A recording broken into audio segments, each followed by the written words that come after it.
നമസ്കാരം പ്രിയപ്പെട്ട കൂട്ടുകാരെ. സംസ്കൃത ന്യായ ദർശനങ്ങളെ പരിചയപ്പെടുത്തുന്ന പങ്ക്തിയിൽ ഇന്ന് ഒരു പുതിയ ന്യായം. മണ്ഡൂക പ്ലൂത ന്യായം. മണ്ഡൂകം തവള, പ്ലൂതം എന്ന് പറഞ്ഞാൽ ചാടുക എന്നാണ് അർത്ഥം. തവള ചാടി പോകുമ്പോൾ അധിക സ്ഥലങ്ങളിലും സ്പർശിക്കാതെയാണ് പോവുക.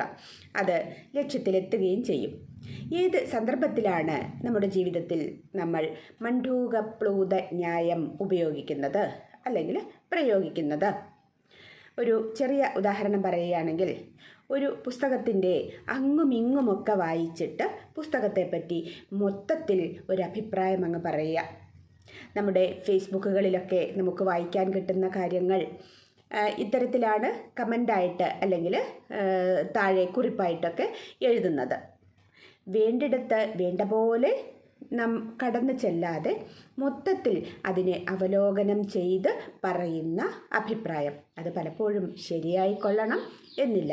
വായനയുടെ കാര്യത്തിൽ മാത്രമല്ല, നാം കേൾക്കുന്ന പല വാർത്തകളും അങ്ങുമിങ്ങും കേട്ടിട്ട് ശരിയായി അറിയാതെ നാം അതിനെപ്പറ്റി പ്രതികരിക്കുന്നിടത്താണ് മണ്ഡൂക പ്ലൂത ന്യായം നാം ഉപയോഗിക്കുന്നത്.